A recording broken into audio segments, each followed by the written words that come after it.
मेरे काम की कोई सलाह होती नारायण, मैं सुन लेता हूँ। कभी कभी बच्चे बोलते गुरुजी ऐसा नहीं ऐसा, अच्छा और वो सही सलाह होती है। कई बार उन बच्चों की सलाह भी सही होती है नारायण। इसलिए आपको सुनना चाहिए, चाहे छोटा हो बड़ा हो, कोई आपको बोल रहा हो तो पूरा सुन लेना चाहिए और उसके बाद आपको जो करना है कर लो ना। ये बात को मानने की आदत एक बहुत अच्छी आदत है। एक ने सुनी दूसरे ने मानी, कहे कबीर दोनों ब्रह्मज्ञानी। अब ये कबीर जी की वाणी तो नहीं, लेकिन है बहुत अच्छी बात। कबीर जी को किसी ने पूछा कि ब्रह्मज्ञानी कौन होता है? अरे बोले, एक ने कही तत्वमसि और दूसरे ने मान लिया कि अहम ब्रह्मास्मि। बोले वही तो ब्रह्म है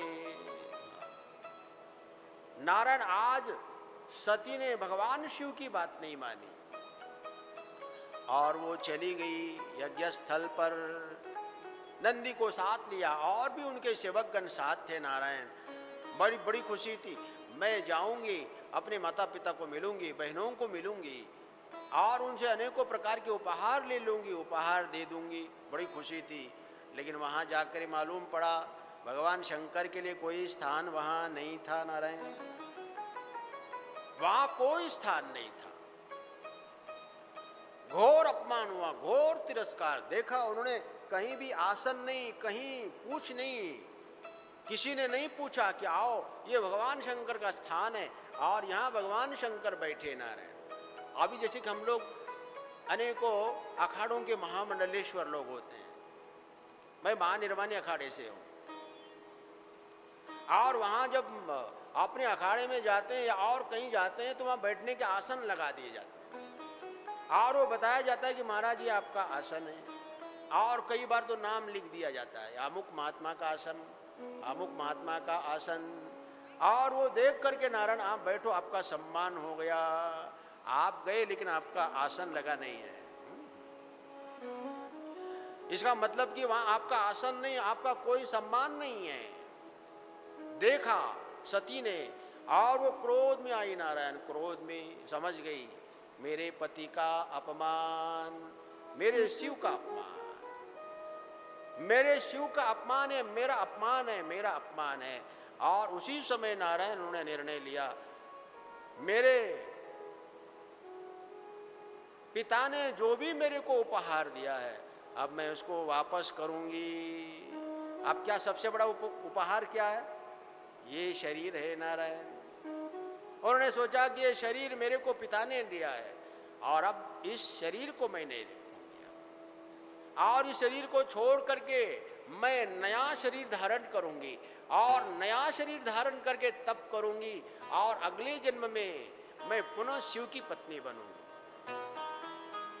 अरे वो बहुत शक्तिशाली थी नारायण। और वो बैठ गई वहां आसन लगा के, यज्ञशाला में बैठ गई और वो बैठ करके वो ध्यान करने लगी नारायण। षट चक्र भेदन वो योगिनी थी और वो सीधे बैठकर पद्मासन लगाकर बैठ गई और धीरे धीरे अपने मन को ऊपर उठा लिया और उन्होंने संकल्पना की नारायण मेरे शरीर में अग्नि पैदा हो जाए और अग्नि में ये मेरा शरीर जल रहा है, योग अग्नि में ये मेरा शरीर जलकर नष्ट हो जाए। संकल्प किया और मन ऊपर उठा नारायण और जैसे आज्ञा चक्र में मन पहुंच गया और उसके बाद फिर वो सब कुछ भूल गई। मैं दक्ष की पुत्री हूँ, मैं यहाँ बैठी हूँ, कुछ भी उनको याद नहीं रहा नारायण। समाधि की अवस्था में चली गई। आज सती समाधि में चली गई और उस दिव्य समाधि की अवस्था में नारायण उन्होंने संकल्प किया था पहले ही, इसके अंदर अग्नि पैदा हो जाए। अग्नि पैदा हो गई, योग अग्नि पैदा हो गई और उस योग अग्नि में सती जल करके राख हो गई। बोलिए सच्चिदानंद भगवान की। चारों ओर हाहाकार मचा नारायण। सती ने अपने शरीर का त्याग कर दिया। बहुत सारे लोग दक्ष प्रजापति को कोसने लगे। भगवान शिव के कुछ गण जाके भगवान को बता देते हैं, भगवान शिव नारायण माँ अपने स्थान पर कैलाश पर्वत पर विराजित थे। और जैसे मालूम पड़ा भगवान शिव को सती ने शरीर छोड़ दिया है, और उसी समय भगवान शंकर उठ के खड़े हो गए। और भगवान शिव जब तांडव करते हैं ना, तो तांडव जो नृत्य हैं वो खुशी का नृत्य नहीं, आप ध्यान देना भैया, विनाशकारी नृत्य है वो। तांडव नृत्य, तांडव का मतलब होता है ना बच्चे, जब बच्चे रोते हैं ना तो तांडव करते हैं, बोले अब ये सो रहा है क्या है, अब ये जग जाए नारायण, जग जाए। और ये जब तांडव करने लगे ना तो ये आपके हाथ में नहीं आएगा। बच्चे नाचते भी हैं, नाचते हैं ना, जब बच्चे गुस्से में होते हैं, आवेश में होते हैं तो नाचते हैं ना, पैर भी पटकते हैं, बच्चे पटकते हैं ना, वही तो तांडव है, और क्या है। भगवान शंकर का जो रौद्र रूप है उसमें भगवान शिव का तांडव नृत्य होता है। क्रोध में आविष्ट भगवान शंकर आ गए नारायण, क्रोधाविष्ट, और वो डमरू निकाल करके भगवान ने डमरू बजा दिया क्रोध में, और भगवान नृत्य करने लगे आवेश में, धरती डोलने लगी नारायण। वो चारों ओर हाहाकार मचा भगवान शंकर का वो तांडव, और भगवान ने अपनी एक जटा निकाली और जमीन पर जैसे पटक दिया, और उसमें से एक वीर पुरुष पैदा हो गया, और हाथ जोड़कर भगवान शंकर के सामने खड़ा हो गया, बोले प्रभु आज्ञा करो। उसका नाम वीरभद्र पड़ा नारायण। वीर, भगवान ने कहा वीरभद्र उठो, और तुम्हारे माँ को जिसने दुख दिया है, तुम्हारे माँ ने अपने शरीर का त्याग कर दिया है, उसको दंडित करो। ये भगवान के जटा से पैदा हुआ नारायण, इसलिए उसको जाट बोला, पहला जाट है वीरभद्र। आज भी आप हरियाणा में जाओ, आप उत्तराखंड में जाओ, जगह जगह पर एक जाट समुदाय मिलेगा। जाट बड़े पराक्रमी लोग होते हैं, बड़े स्वधर्मनिष्ठ, और वो लड़ाई में बहुत तेज होते हैं नारायण। जाट बोलते हैं ना, जाट। ये जाटों का पहला जो जाट है ना, ये वीरभद्र, वीरभद्र की आगे की संतान है, आगे का जो कुल है वही तो जाट। और वो नारायण अपनी भगवान शिव की बड़ी सेना लेके पहुंचा, भगवान शिव के अपमान का बदला लेने के लिए।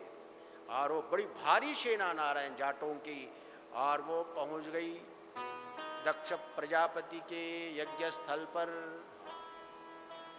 और उस सेना ने नारायण दक्ष प्रजापति की सेना को तहस नहस कर दिया,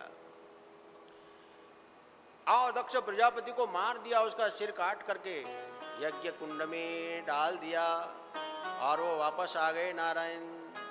बोली सच्चिदानंद भगवान की। देवताओं की कृपा से नारायण भगवान प्रसन्न हो गए, और उनको बकरे का मुख लगा दिया, और पुनः यज्ञ का संपादन हो गया। और उसके बाद भगवान शिव अपनी साधना में लग गए नारायण। भगवान शिव की साधना कभी टूटती नहीं है, वो निरंतर अपनी साधना में रहते हैं। अब एक भजन होगा, अभी अपना शिवलिंग अष्टक गा लेते नारायण, भगवान शिव के क्रोध को थोड़ा शांत कर लेते हैं। सभी लोग समाहित हो जाए। बहुत सुंदर एक शिवलिंगाष्टक है, आपके हाथ में कागज हो तो आप उसको पढ़ लेंगे, जैसे कि आपका अभ्यास भी होगा पढ़ने के लिए। और फिर शेष समय में हम भगवान शंकर जी के विवाह का प्रसंग सुना देंगे, और फिर भगवान शंकर जी का विवाह होगा।